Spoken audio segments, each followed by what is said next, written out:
I believe we are live, so let's start off with the normal. Hello, this is Kyle, also known as AlienTube, today with a review of the Windlass Royal Armouries collection, Cinquedea. Now, this is a very different review because I am going to be doing it live streamed. I have no idea how this is going to go, but I wanted to try something a little bit different. I figured I can go through my generally normal review process, and while I'm live streaming it, answer any questions that people might have. It's kind of experimental. I will not be doing this for every review, that's for sure. This is just something I wanted to give a shot at.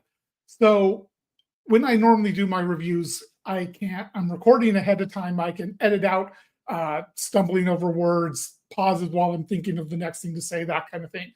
I'll try not to do too much of that kind of thing during this live stream, but it's live. It's going to happen. Hopefully it doesn't bother you too much. So the Cinquedea here. This is a collaboration between Windlass, Matt Easton, aka Scala Gladiatora, and the Royal Armouries collection. This is intended to be a direct replica of a sword in the Royal Armouries. And I have that. Let's see. I have the Royal Armouries collection page right here. So this is the sword that they are replicating here. Is there a way to get that? Yeah, there we go. So you can hopefully tell this is definitely a replica of it. It has very similar lines. There's some differences here and there, but it's intended to be a very close replica. It sells new for $475, and you can get it, as far as I'm aware, from basically two places, at least if you're in the US, two places that I know of, which would be Museum Replicas Limited. They are currently taking pre-orders for it. They don't have any in stock.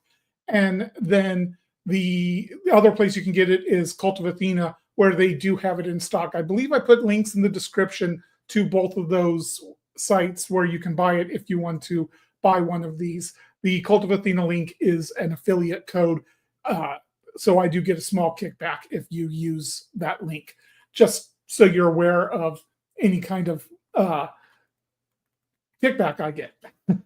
So I'm going to go ahead and go through with the normal process of my review, where I'll start with the scabbard, go over the hilt, the blade, cutting, handling. Handling's going to be pretty informal, and then the bottom line. And throughout it, if I get comments, questions, I will go ahead and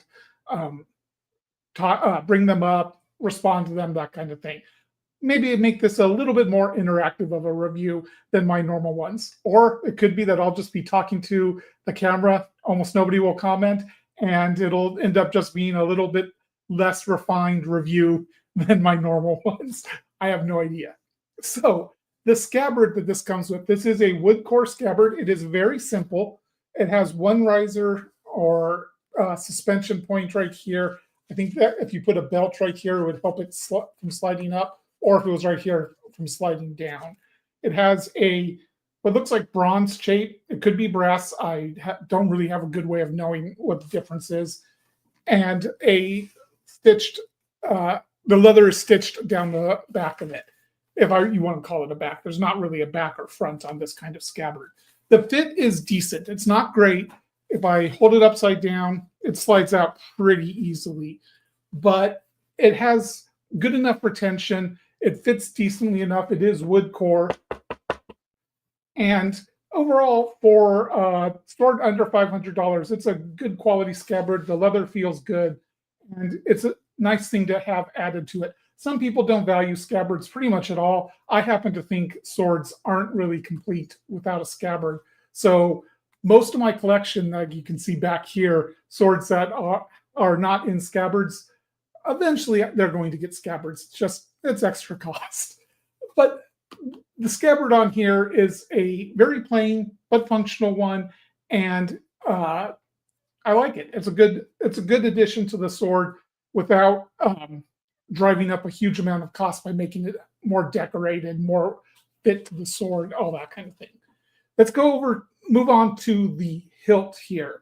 So it's one of the more iconic things about a Cinquedea, and that is this very iconic shape. Now, not every Cinquedea has this exact shape, but it's something like this on the majority that I have seen, at least. They are typically slab construction, so you'll have wooden scales, could be other things. I'm sure there's some that were bone, other materials like that, and then the tang going a full tang on the grip. Now this doesn't actually have that style tang. This is actually looks like bronze again, like a cap over the tang, which mimics the style, but I actually really like because it means the tang is not exposed to the open air. It's not exposed to my greasy hands. So I'm not in danger of rusting the tang at all. Something that I happen to really like. There's a couple, 4 different pins holding it all together. There's these 2 very decorated pins right here that are quite pretty, actually. Really nicely done. They're smooth over the surface of the wood. There's no hot spots here. They're raised a little bit from the wood, but not in any kind of way that would be in any kind of a hot spot at all. There's also 2 smaller pins in between them and then towards the cross guard. The grip, when I first got this sword, I was wondering, in fact, let's go ahead and bring this up. Is it comfortable to hold? That's what my concern was when I ordered this sword. I was really glad when Matt Easton announced that this was one of the swords that they were reproducing, because there's a dearth of Cinquedeas on the market. In fact, I can really only think of one other, which is a cold steel one that is a dagger-sized one. And I have no experience with it, but cold steel is not particularly known for historical accuracy. I doubt that's a particularly accurate one. So I was really happy to see this kind of thing, because I wanted to see what this was like. This grip looks crazy. It doesn't look comfortable at all. I was concerned that I was going to get it and be like, I have no idea how to use this.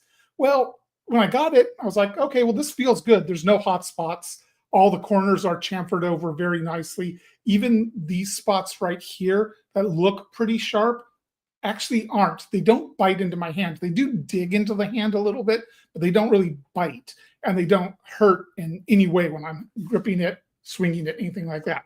But when I first got it, I picked it up and I was moving it around, that kind of thing. And I was like, this doesn't feel that bad, but I think it's gonna require, once I start swinging and actually cutting with it, I thought I'm gonna have to see what it's like when I do that, because this feels weird. Well, I have cut with it. I've cut both water bottles and tatami, and I have absolutely no concerns with the grip being uncomfortable at all. It locks into my hand very nicely. I like that it's flat on these sides, because I happen to really like when there's a nice defined flat surface in line with the blade, because it really helps my edge alignment and grip strength. So even though it feels like it could be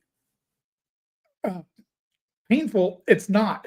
The way my hand grips it, hopefully you can see, it just squeezes in there where my pinky is just kind of resting on that bulge out there. And it doesn't bite into my hand when I'm accelerating the tip, anything like that. You can also move your hand down and kind of let the palm, or let the pommel, it's not really a pommel, but this bulged out section, you can have that rest against your palm, kind of like how there's a great deal of speculation on how Viking swords were gripped. And that's one of the things of having it rotate in your palm. That works with this as well. But personally, I like gripping it all the way up here. And I have not had any issues with the grip being interacting with my hand in an uncomfortable way at all. It's been very, very comfortable. So I was really happy to see that, or to feel that, when I started swinging it around, because it was my biggest concern when I saw this sword, when I ordered it, when I first got it, and no problem at all. The crossguard is a pretty simple one. It's got a little extension here. Hopefully you can see that in towards the grip, and it's relatively flat here. There is some taper in thickness from the center down towards the tips of the quillins. It's upswept nicely, And overall looks pretty good. There is a little bit of casting flaws. It's really hard to see, but there's some very small pitting in here, and just a little bit of sloppy finish work. I have some photos that show it, and I will show those a little bit later, and hopefully you can see it. It's not a big deal to me, especially under $500. Little bits of aesthetic flaws in the finish don't bother me, especially at that price point. The place where the blade meets the guard, don't know how well you can see it, but it's well done. It's not perfect. It's not fitted particularly to the blade. The place where the edge of the blade is to the edge of that gap, it is square, whereas the blade obviously isn't square there, and it's not fitted to the fullers. But it's a good, a well done gap for this price range, and I have no issues with it. I really don't mind gaps in the crossguard that much in general. So overall, the hilt is one of the more iconic parts of a Cinquedea, and I do think Windlass did a really good job executing this design. It is very comfortable in the hand. It looks outstanding, and they avoided some of the pitfalls of slab construction where you have the wood. There's been absolutely no contraction or expanding of the wood. Oftentimes when you have the tang, or in this case like a separate piece of metal, oftentimes the wood will either shrink or expand and create ledges here. There's absolutely none here. So this is very stabilized wood that is not expanding. And I love that, because it's my biggest complaint usually with this style of grip, is that you start getting those uncomfortable edges. Not the case here. I'm going to take one moment to take the drink, see if anybody has commented anything else. Looks like I'm mostly caught up. Andy, hi. I don't think you're nobody. By the sword, I see you got here early. Agalos, you're going to be, I don't know exactly how the streaming in like real time, how a few seconds behind. I don't think you're going to be very far behind at all. And Matthew Cross, hey buddy, how you doing? Thanks for coming. So, time to talk about the business end. Real quick, we got this question here. Is the metal that covers the tang brass? I don't know. It's either brass or bronze. I'll say that much. My hunch is it is brass because it hasn't really tarnished at all. Bronze will typically start getting, that kind of green patina on it. And this one has not done that at all, even though I've handled it a decent amount. I haven't seen any kind of change in the finish at all. So my hunch is brass, but I very well could be wrong. And looks like Vic, I assume it's Vic from Unsheathed Sword Reviews, maybe John as well. Welcome, thank you. I hope this is fun for everybody. So, the blade, the business end. Let me pull up. I did get my measurements shot. Let's see, where is it? Nope, not that one.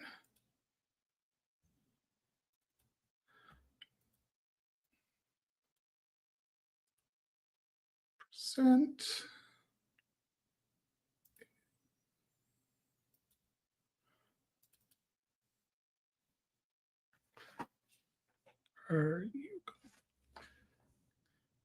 There we go.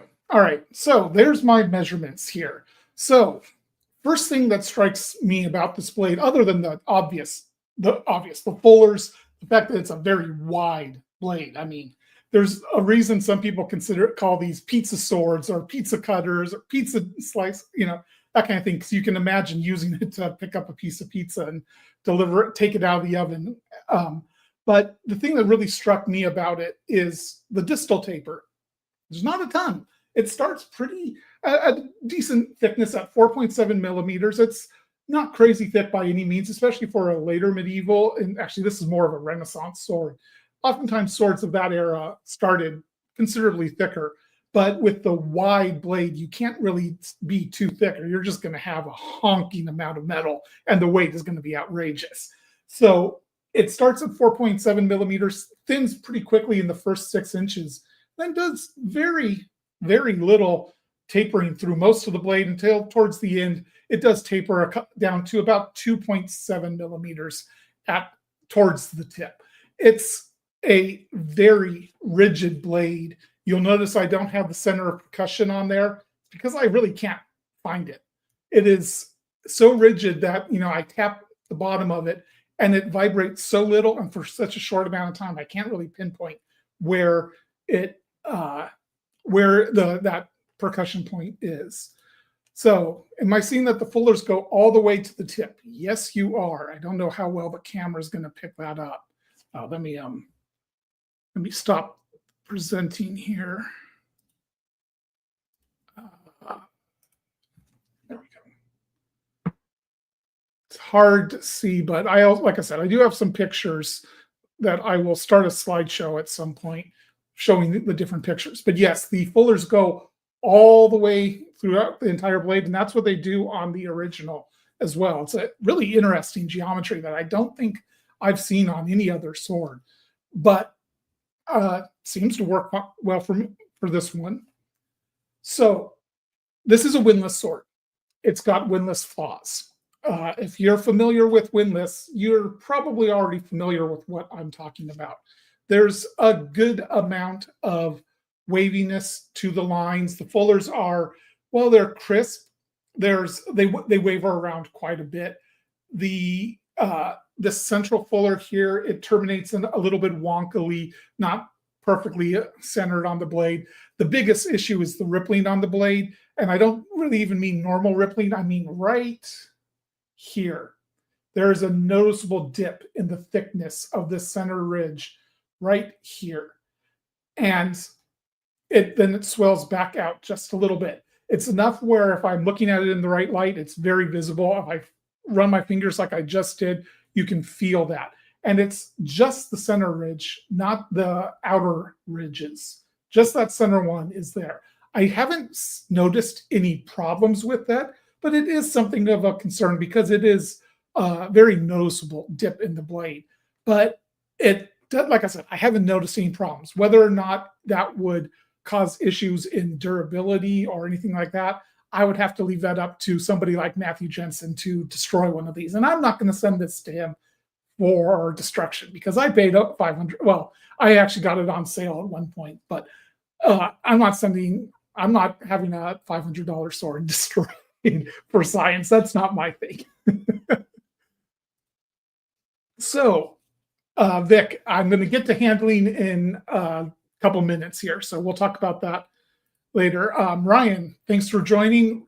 Side note, Ryan is the one who sharpened this for me, and that brings me to the point. This doesn't come sharp.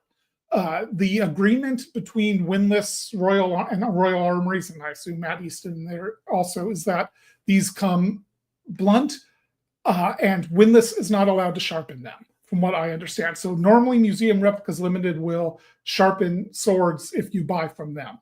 They don't offer that service on these.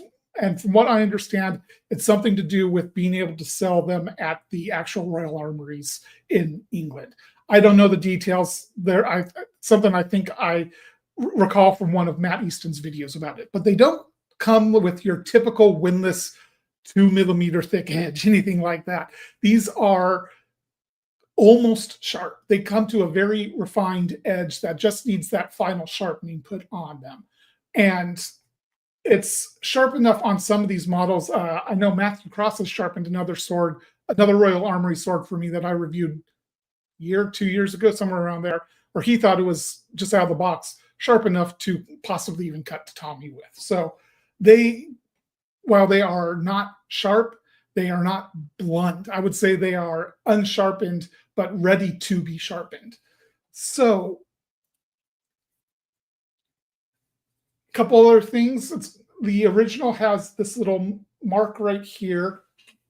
It's been replicated along with this mark here. And then, of course, you've got the Royal Armouries collection and the Windlass stamp there. I normally don't mind that Windlass stamp, but it is a little annoying when there are historic markings on the blade and then right next to them, the very, very modern Windlass and Royal Armouries stamps on there. That bugs me a little bit. I would, if anything, I would like to see those on the other side of the blade so that it's not taking away from the marks that are there on the historic original. I think that'd be a good way to avoid the kind of eyesoreness of that. Now, of course, the marks are also done very differently than they were historically, and these do look like a modern interpretation of the marks, but it still does detract having these on here on the same side, in my opinion. Does holding it make me crave spaghetti? I think most Italians would have a conniption fit if they ate at the type of spaghetti that most Americans eat. So make of that what you will. So overall, the blade is really attractive. I really like the look of it. It has such a great look, such an iconic look. Cinquedeas, much of the time, were very complex fullers. You'll see some with like 4 or 5 fullers at the base, transitioning into less and less. This has 3 transitioning to 2, all the way into the tip. It's such a interesting sword type, and I think it's one of the things it was ostentatious. You know, the Renaissance definitely they liked to show off, and I think some Cinquedeas were designed to say, "Hey, look at what I had made for me. I am look at me. Look at how wealthy I am. I have this ostentatious sword." That's my interpretation. No historical basis to that. No, I'm not an expert in anything like that. Just my thoughts on it. So that's the blade. Let's move on to cutting. Now, I've already released 2 shorts on YouTube of my cutting with this sword, and I will see if I can share them now. Let's see. So here, if this works right, that is not what you're supposed to be doing. Remove that. Add this.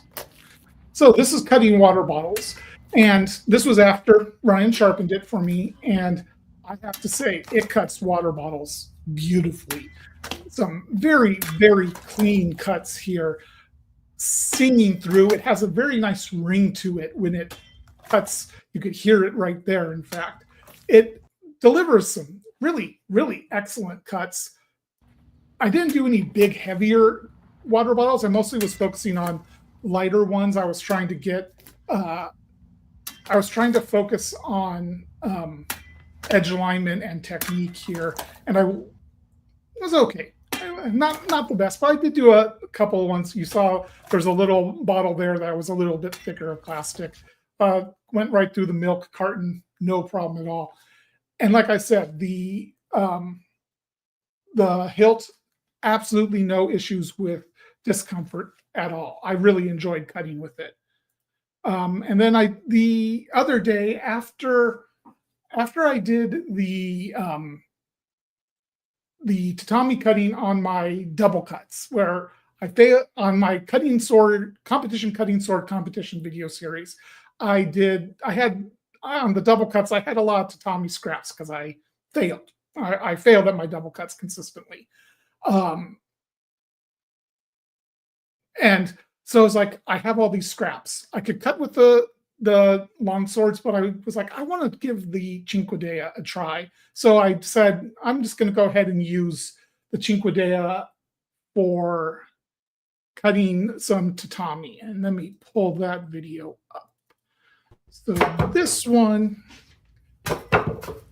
was tricky. When I first started cutting with it, my technique wasn't very good. My edge alignment was off a little bit. I wasn't really getting my core engaged.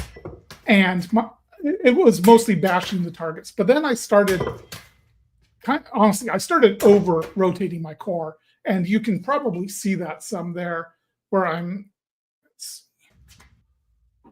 that one went all the way through. This went through. And then this last one, you can really see I over-rotated the core. I was like, I'm going to make sure I want to get through it here. And it got through. It wasn't a particularly effective cutter. I'm not really sure why, other than while it's relatively thin and pretty wide, the width doesn't really help it because the actual primary bevel is only what? That's a quarter of the width of the blade from the edge of the fuller to the actual edge. So the width is not really adjusting the angle of the edge, the acuteness of the edge overall. And it's not super thin here. It's not thick. It's like around 3.5 millimeters right in where I was cutting at, right around in this area. And that's perfectly fine. It just, my technique was mostly off. When I did get through, it was very clean cuts. Let's see, me bring up a couple comments. Actually, before I address these comments, let's go ahead and get the slideshow going.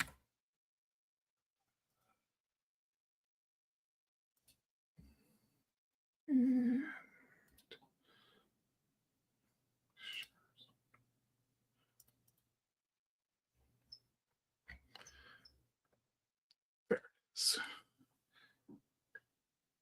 All right. So this is going to just be a slideshow of the different photographs I took of this. So Dan asked, the 16 or said the 16-ounce bottles are better targets for training. Big bottles are good for spectacle.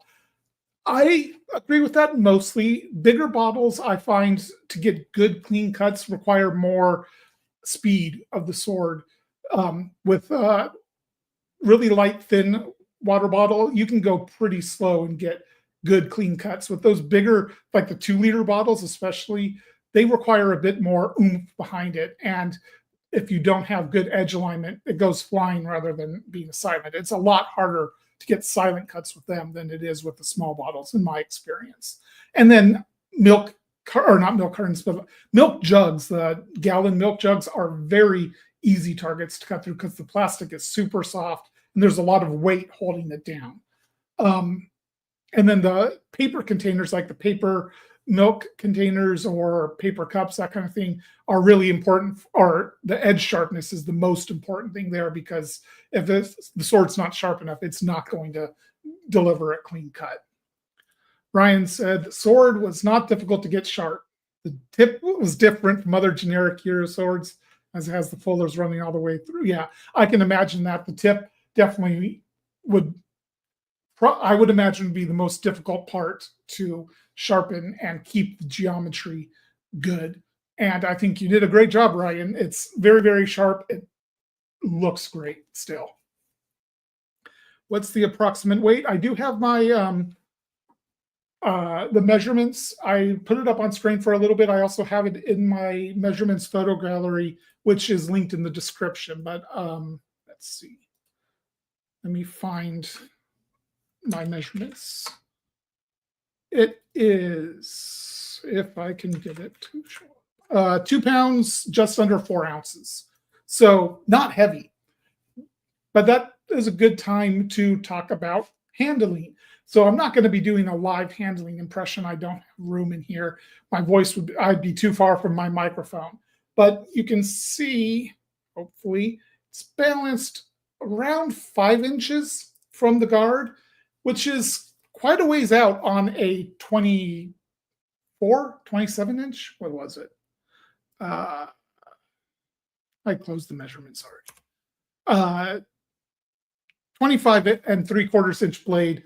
Point of balance is exactly 5 inches. So that's balanced 20% of the way out of the blade, which is definitely a little bit further out than I would be used to on a sword, but it doesn't feel particularly blade heavy. It's got authority in the cut for sure, and it has presence out here. It still stays relatively robust out here, relatively thick.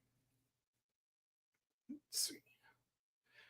Not a ton of flex to it. It has a little bit. It's mostly starting to flex right about halfway up the blade. It's got some authority, but at the same time, it's easy to maneuver around. Oftentimes when I have a sword that has a further out point of balance, a lot of blade heft. It is, I struggle to on the follow through, not stop. Just I struggle to. This is what I was talking about. I'm going to struggle to find the words on swords with further out points of balance with more blade heft. I oftentimes struggle to keep this, not keep the sword under control, but have that real clean bringing the sword back around, back to a guard or back to like a long point, something like that. And this sword, I don't have that problem at all. I can start, you can see in the cutting, I was trying to start in a guard, start in a guard, move into the cut, and then come back around into, it was generally, I think, long point or don't want to hit my ceiling fan, up above my head, something like that. And my point is, it's not hard to move the sword around at all. I want to pause right there on that picture. Apologies for the looks like just some stuff stuck to the oil, but you can see there the geometry of the blade really nicely, how the fullers go all the way right through the tip. You can also see a little bit of waviness in the line of the tip right there, but it's a really unique geometry. It looks really cool. So, not going to do any comparisons on this sword. I have nothing else like it at all. I don't have it. I guess the closest thing I could compare it to would be a Type 14, and I do have several of those. But the grip is so very different. The way it feels, it doesn't really feel like an apt comparison. This sword, how do I put this? One way I can think about it is this is the way I wish the Albion Sovereign handled. That sword is big and chunky. It's very wide, has a blade that's a little bit longer than this one, I think. But that sword has so much more mass to it than this one does, so much more blade heft. And that one, I have that problem, like I explained just a minute ago, of having a difficult time bringing the sword back around and keeping it in good controlled motions. It's why I did actually end up selling the Sovereign. So overall, I like the way this sword handles. Andy said, low polar movement, even with authoritative blade. I'm not familiar with the polar moment terminology, so I can't really comment on that. I'll have to ask you to elaborate some on that, either in here or maybe on Discord at some point. We can talk about that. I wouldn't mind knowing more of what you're talking about with that. So I like the way the blade handles. It moves well, it swings well, it cuts well, and it feels good in the hand. So the sword sells new for $475. Now, if you are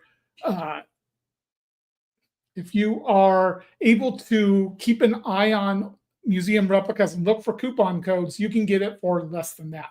When they first released this sword, it was at the same time they had like a 15% off sale, and that coupon code was specifically said not for the Royal Armouries collection. So I was like, okay, well, never mind.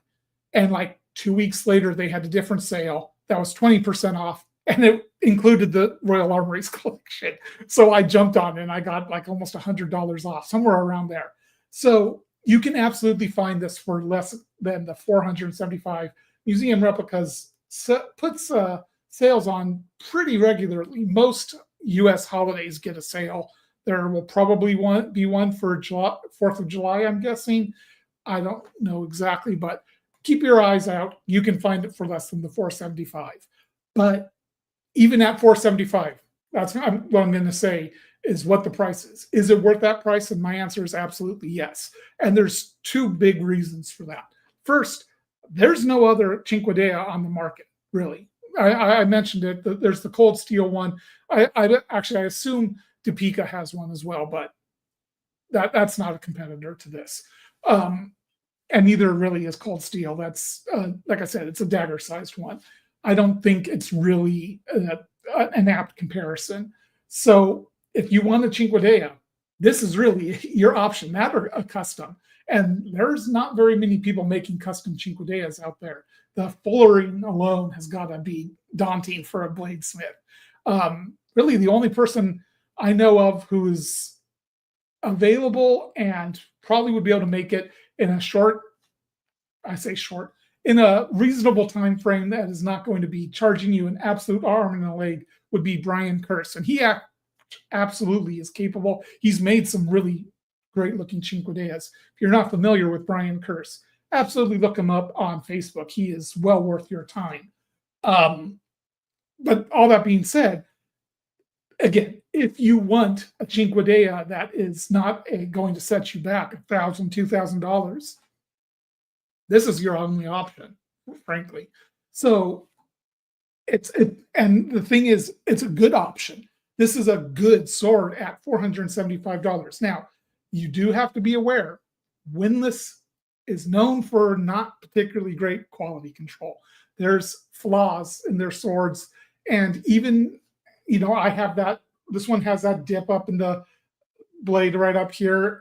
I don't think it's much of a big deal on this one, but they are very much known for having more significant flaws. Their quality control is not particularly good.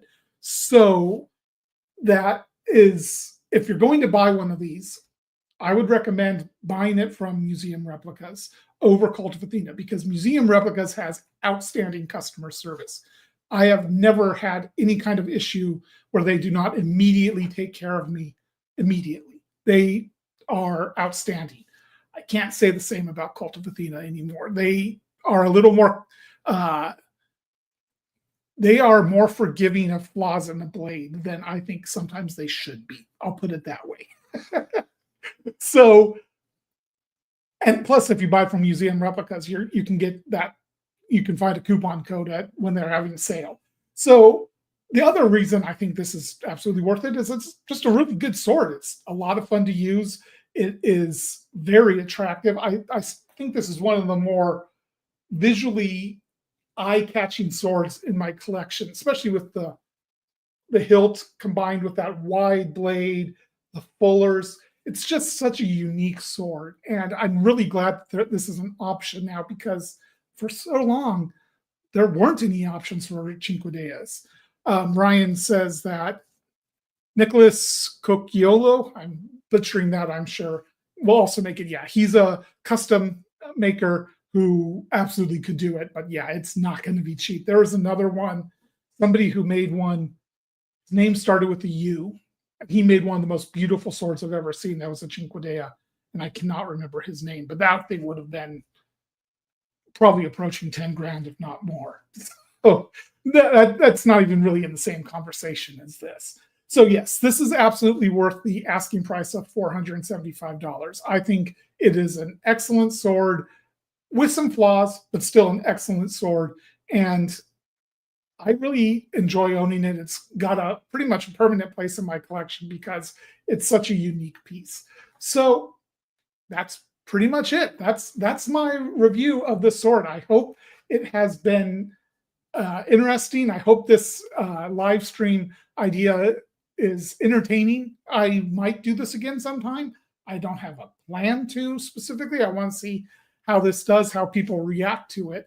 But I thought it would be a fun addition, a fun experiment to try out. So if any of you watching have any questions you'd like to ask, especially about the Cinquedea, but if you want some other things, we can talk about other sword stuff too.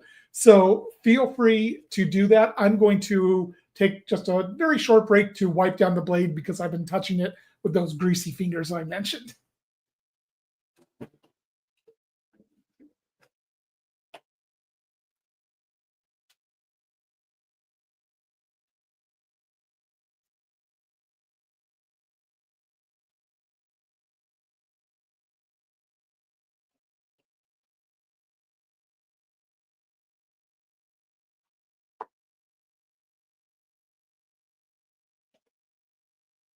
All right, take a drink. And Ryan says, could be Ugo. That might be right. I don't remember. I remember the name started with a U, so it's very possible. I just remember it was one just utterly blinged out Cinquedea that was absolutely stunning. Matthew coming in after the review. Oh, you know what? I will get to your question in just a minute. I wanted to point something out on this. This is incredibly minor, but I did forget to mention the blade doesn't fit perfectly in the scabbard. You can see that the blade sticks out a tiny bit right there. No big deal at all. I saw the picture there and I was like, oh, I wanted to point that out. So, drama question. What do I think about testing swords in a lab? I think what you did is great, Matthew. I think those it's great, especially when you're talking about super steels. You know, these steels that are have these almost mythical legends attached to them about how durable they are and how they're a huge selling point of those specific models. I think testing them in a lab is good. You know, it's a huge selling point for some people. It's not for me. It doesn't matter to me. Well, look at what I do with my swords. I cut water bottles and sometimes tatami. That's really it.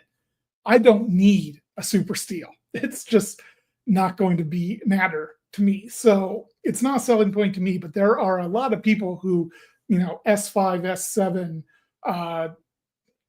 CRV, I'm terrible at those numbers. All these, you know, modern, very specific steel types. These are important to some people. And if you're going to make that part of your marketing, you damn well better use that actual steel. So there's no way for us to test the steel other than to send it to a lab. And if you don't send it to a lab, you're taking it on the word of the vendor, the maker. And as Matthew's videos proved, can't really take that necessarily for granted. You know, this isn't just China. You know, the most recent examples with Cloudhammer and Shadow Dancer were both from China, but Kult of Athena had this issue with Balor arms for when they were being made in India by the original Balor arms maker OTC, and then also with the maker of their what was their other brand that is slipping my mind at this moment. But those ones were being made of stainless steel, and the Balor arms were being made of 1555 to 1560, something like that, rather than what they said. So that was India. This case was China, and yeah, that I think what you did is great. I'm very glad to see it done. Again, doesn't really impact me because it's not important to me. I want quality steel, and even more important than that, I want a quality heat treat. And that kind of does tie in that if they don't know what steel they're using, then they're possibly heat treating it wrong, which is what it looks like happened to that Shadow Dancer, where there was some speculation that it was heat treated as S5 when it was actually S7, if I remember right. Or I don't remember the details, but if you have steel that has a very specific heat treat that is needed, and you're not doing that specific heat treat because it's not that run, you're going to end up with poor grain structure, and the sword's going to lose durability. 5160 for life. Sure. I mean, that's a very common steel that a lot of American makers use. I think that's what Albion uses. It's either 5160 or 6150. And again, doesn't really matter to me which they use. It's all about the reputation. It's all about the heat treat more than anything else. You know, you can get L6 with, if I'm going to get into this, you can get L6 from Howard Clark, obviously, but you can also get L6 from other makers. There's nothing magical about L6 by itself. It's a high carbon steel that's perfectly suitable for sword making. Let me just add in a caveat that I am not a metallurgist. I am not a heat treat specialist. None of that. This is all my amateur opinion. But where was I? Okay, so L6, yeah, it's a perfectly fine one. But the thing that Howard Clark does, the thing that makes his swords cost $5,000 for just a bare blade, is the heat treat. He developed that very, very specific and very complex and very difficult heat treat process that turns the edge to bainite and the is it no, it's is it the edge is martensite and the body is bainite? Again, I'm not a metallurgist, but the point being, he has that very specific process that, from what I understand, every sword he makes, if he takes an order, he makes 3 of those blades before heat treatment because 2 out of 3 typically break during heat treatment. That's one of the reasons his swords are so expensive. So if you're seeing L6 on a sword that's in the $1,000 to $2,000 range, I'm personally skeptical that it's going to have that bainite. That is one of the reasons it costs so much. Cinquedea versus Messer versus butter. Which butters toast better? I would say the Cinquedea doesn't better toast well. It does. It serves pizza best. The Messer is going to be best for chopping, and the Spatha is going to be the best for buttering your toast. Devil's Edge. Thank you, Ross. Yes, Devil's Edge was the other one, and they were Pakistan, not India. They were the ones doing stainless steel instead of, I think they claimed to be T10 or 1095, and was actually stainless. From what I understand, Kult of Athena switched suppliers for Devil's Edge, and that's not an issue anymore. They do a whole steel certification process with them now. Toast, yes.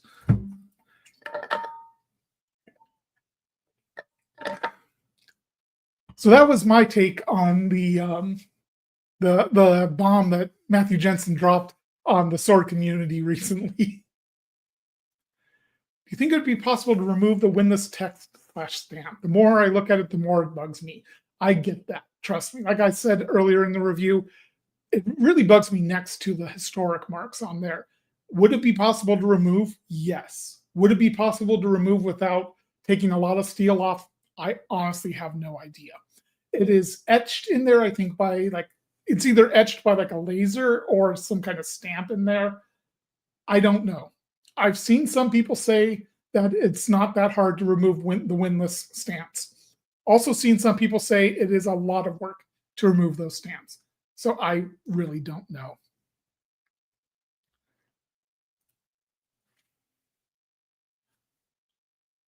A couple other things. I saw one of the pictures here.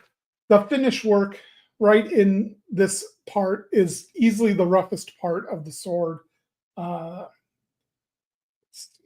me see if I can pull up the picture. Find one of the pictures. There it was. Right there. Nope. Come back. And I lost it. There, that'll stop. Okay. You can see right there, the finish work right in here is a little bit rough. It's a little bit wonky geometry that's kind of got some waviness. The finish isn't particularly great there. Not a problem at all. It's functional and there's no hot spots there. That's what I'm mostly concerned about. Matthew Cross says that they would be difficult to cleanly remove. I would take his word for it. He's got a lot more experience, as in in polishing blades up and grinding on the blades than me. I have pretty much no experience on that. So I would take his word over mine on that. And you could probably ask other people who honestly, I would probably ask a maker, somebody who grinds blades a lot more than me. It's just not the kind of thing that I do. Now, one thing I would say on this sword in particular, and thank you for giving me the perfect picture, this would be difficult to do on this specific one because the fullers. You've got that.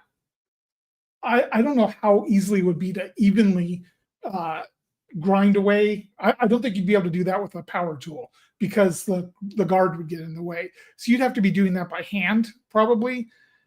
That would be difficult to get good, clean strokes. I know when you're,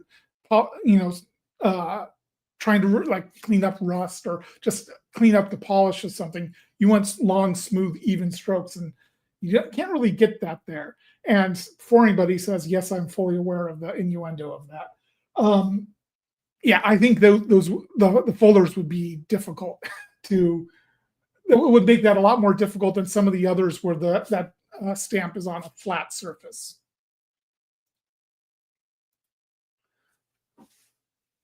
All right. Anything else? Any questions I missed? Doesn't look like I missed any questions. So the next few reviews I'm going to be doing, I'm not even sure what my next review is. Honestly, I have a couple swords that I'm in the middle of working on, but one of them has something going on that it's going to have to be delayed. I was planning on reviewing the Todd Cutler German war sword almost as soon as it got to me. I was going to rush the review on that because I've been wanting a Todd Cutler sword on my channel to review, and that thing looks amazing. But it did just get delayed. I did order it back when they released it, and the original release was planned to be in June. They pushed it back to July now. So I don't know exactly when that's going to be done. Did I clear up my queue for reviews? Well, yes and no. I have a lot of swords of my own to review. I have no loaners and no review samples in my queue anymore, which has not happened for quite a while, honestly. And when I say that, I have to mildly correct. I have no swords. I have a couple daggers or knives from the Levin Lance, who has loaned them to me, and I need to put the video together on those. But other than that, I have no loaners at all and no review samples. So it's at this point, it's just my collection that's going to be reviewed.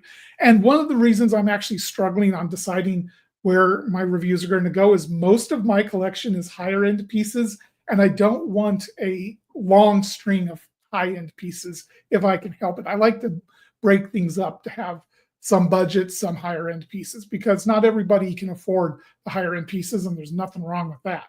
So I'm in a little bit of a weird spot. I have enough swords in my collection to review about a year in advance. So I've got plenty of material to review. But like I said, I would like to have a little bit more variety than just here's an Albion, here's an A trim, here's an Albion, here's an Albion, here's an A trim, here's a Sterling armor. You know what I mean? I want a little bit more variety in that. So I'm not sure exactly what I'm going to do. Maybe I know there might be a review sample coming at some point. They said there was going to be, but then I haven't heard back. It's oftentimes this is pretty common when for me at least, is somebody will reach out to me or I'll reach out to them. We'll start discussing about a review sample. It sounds good, like it's a sure thing. And then I just don't hear back for weeks, months, half a year, or just at all. And I don't know. So I never count on a review sample until it's in my hands. Is this sword a long-term keeper? Yes, it absolutely is. And primarily because it's unique. There's no other Cinquedea out there. I've said this a couple times. If I want a Cinquedea, and I like them, I think they look great. They're a really cool piece. I am a collector. I like having a variety of swords. This fills a hole in the collection at a really affordable price for me. It's certainly on the higher, it's above budget line. Budget line, I would consider $350 and below or so. And this is at $475. So it's mid-range, although you can get it for right into the budget range if you wait for coupons. But it's, yeah, absolutely a keeper in my collection. I enjoy using it as well as just really like picking it up, looking at it, and admiring it. So absolutely, it's a keeper.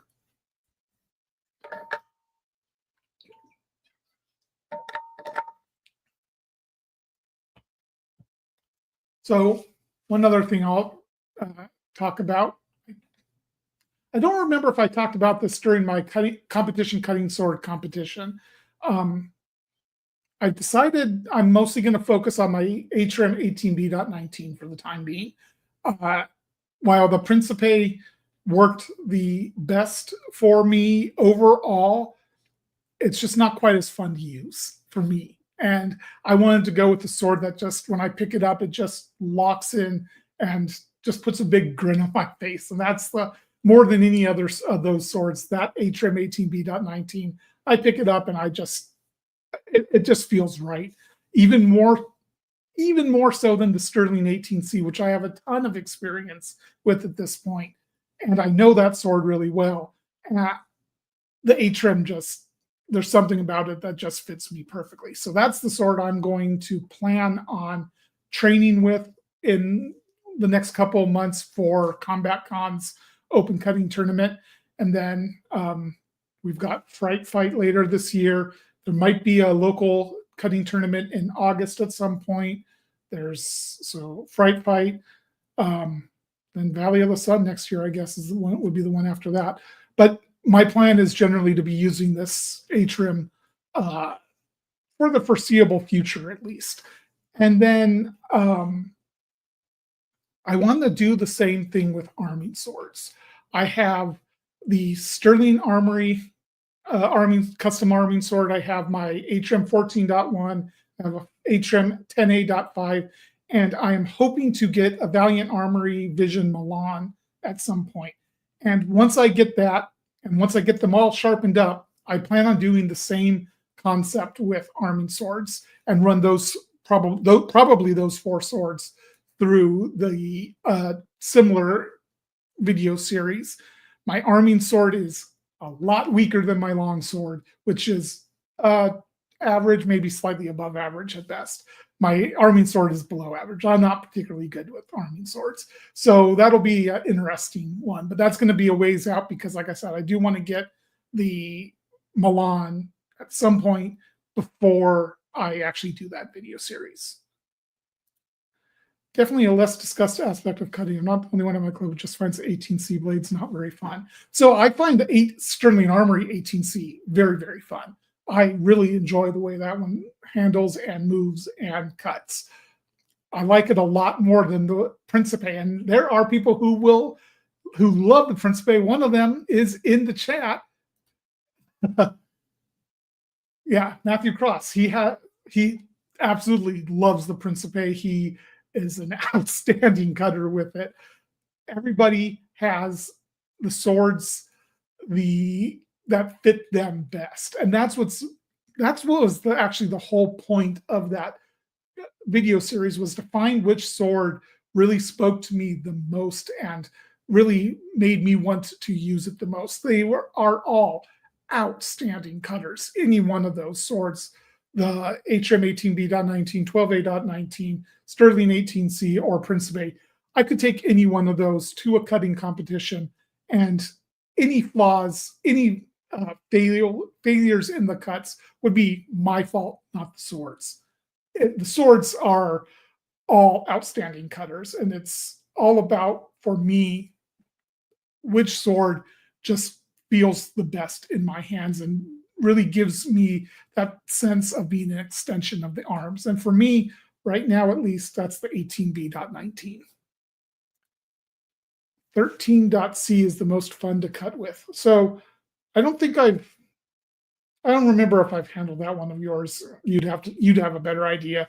I am terrible at keeping the different Atrim models separate. I know Ryan has a Type 13 from Gus that I've cut with a little bit, and it's a very good cutter, but not my cup of tea. I'm not a big fan of the Type 13s in general. I do have that Kingston Arms Atrim design Type 13, and I probably should have included that one in the competition, the video, just to have another a budget sword. Maybe at some point I will do a little bit of tatami comparison with that and with some of my other swords, but yeah, those aren't particularly my favorite type of sword. So Ryan, yeah, I knew this. Ryan is not much of a fan of the Principe's handling. I like the handling of the Principe considerably more than this. I think it actually handles nicely in my hands. I enjoy swinging it, and I enjoy cutting with it, especially when it goes through. I don't know if you guys were paying attention to the sound the swords were making when they were cutting, the sound of the cutting, but it cut the tatami so cleanly. You could just snick right through the tatami, gave me that super satisfying sound. It did that better than the other ones. Just a matter of, there's also, the Principe is a little slower in my hands. It's not quite as quick for me to accelerate the tip. And that's something that I've mostly fixed in terms of accelerating the tip. I still drag it from time to time, but I'm generally pretty good on accelerating the tip when I'm cutting now. But why handicap myself at all? If it's a sword that makes it a little bit harder to accelerate the tip, maybe I'll go with the sword that I find a bit easier. And it's not that the Principe is hard, and it's balanced close to the guard, so it's actually a quick to pivot and moves very, very well. But it is a heavy sword. It's almost 4 pounds, and it feels it. It definitely is. I feel that just in the general movements, I'm a little bit slower with it. Whereas, especially the A trims, I can get them, whip them forward very quickly, and then stop them or bring them around very cleanly, very quickly, and easily. Yeah. I love the look of the Principe. I love the look of the Alexandria more, but I think the Principe is a hell of a looker also. I love the both, and I honestly wouldn't mind owning both. If I had to choose one to own, it would probably be the Alexandria, because it's based closer on a historical sword that is an absolutely iconic sword. But yeah, I totally get why some people don't like the handling. I totally get why some people don't like the look of it. Everybody's got their own tastes. The Valor Arms Alexandria, yeah, I did sell the one of that I reviewed of that.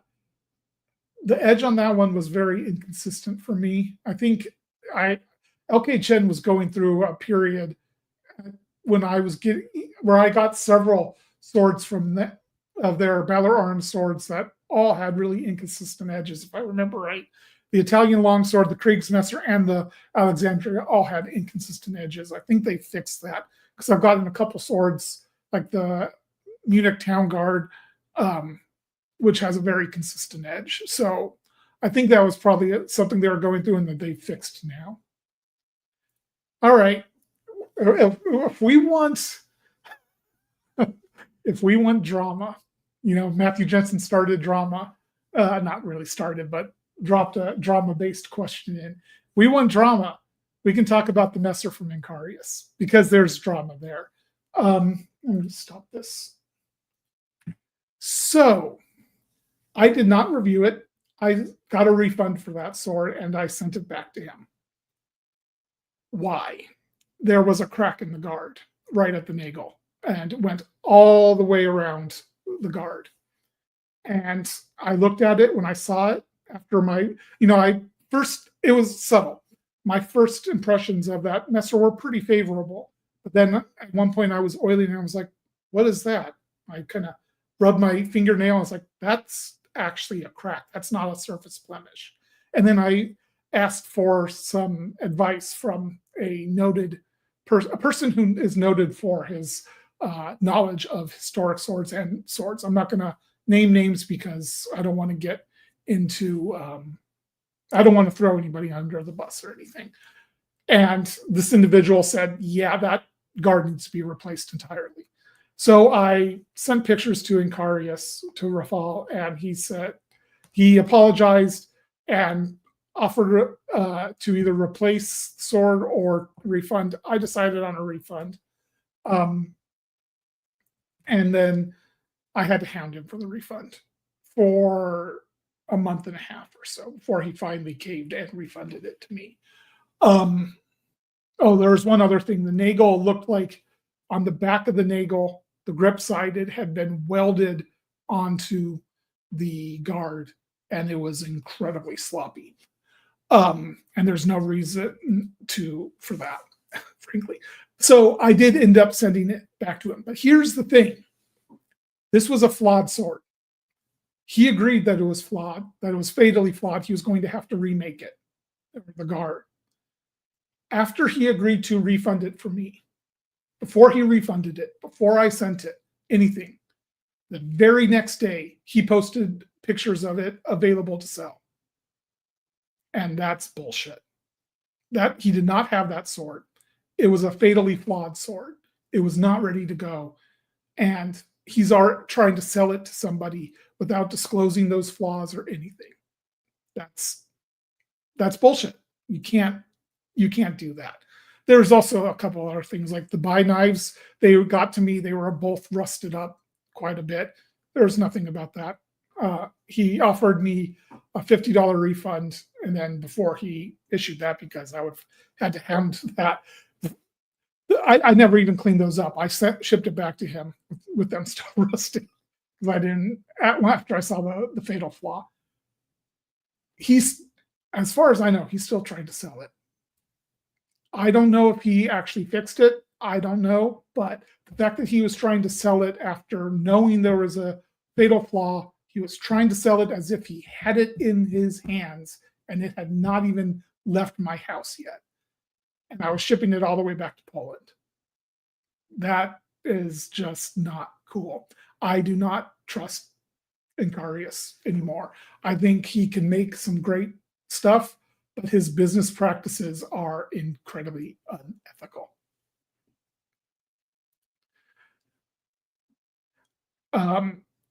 Yeah, if you're talking about a deposit with Incarius, good luck.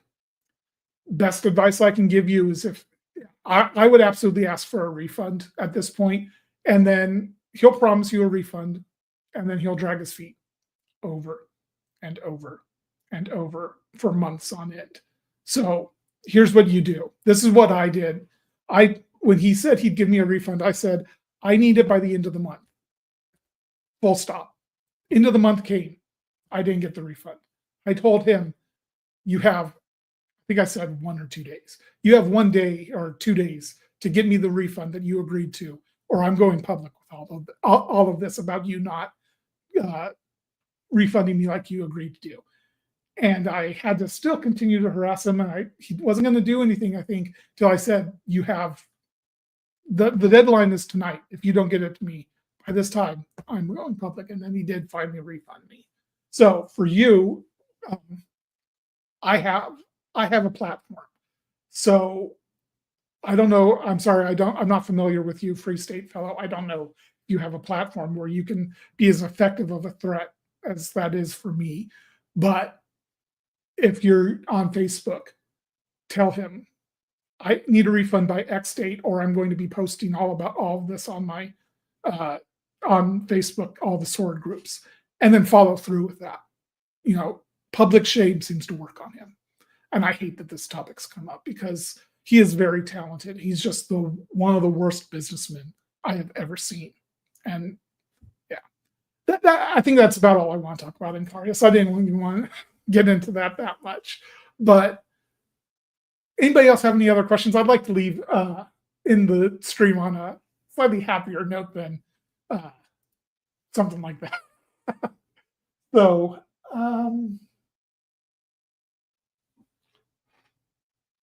don't really it's been a slow acquisition time for me. I haven't gotten a whole lot of swords recently, but I am going to be getting a new atrium soon. I am buying a 16.10 that he posted fairly recently, and he said it's just about settled in, and I'm going to be getting that one. I'm really looking forward to that. That's a sword that is a arming sword that has a grip that's about 5.5, 6 inches, somewhere around there, which he based on a lot of art. You'll see arming swords that have a good amount of grip left over after, behind the grip, behind the hand when gripping it. And I got a chance to handle 2 of them at SoCal Sword Fight, actually. 2 people had them there, and God, that sword handles like a dream. I'm really excited to handle that. Ryan, what's my next dream sword? Let me think about that.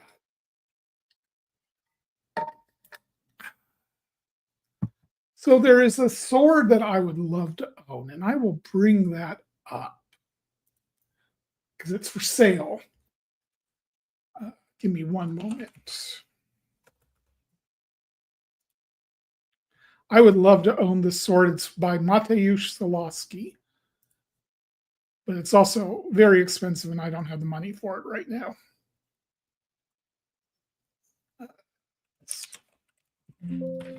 If I can find it. There it is.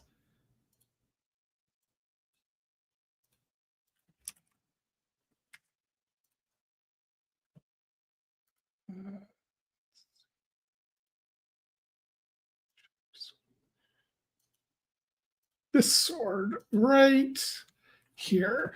This is being sold on the SBG store. Here, we'll go to the actual.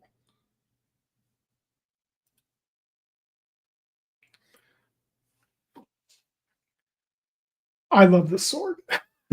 It's kind of 18C-ish. I think he calls it an 18C. To me, the profile looks like more like a wide 18A.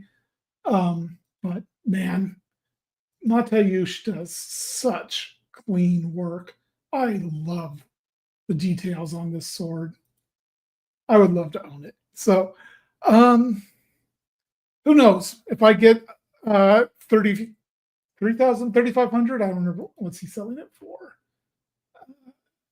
$3,100. If somehow $3,100 winds up in my bank account from a bank error, something, if I hit that Monopoly card, maybe I'll buy that sword. That would be quite the dream sword to acquire. What kind of sword do you like to see that you haven't seen on the repro market? Historically accurate yet again. Yes, absolutely. I was going to say it yet again. Nobody makes them. Now, admittedly, most Yatagans were that I'm familiar with were bayonets, from what I understand. But I'd love to see. I love that recurve shape, that forward curve.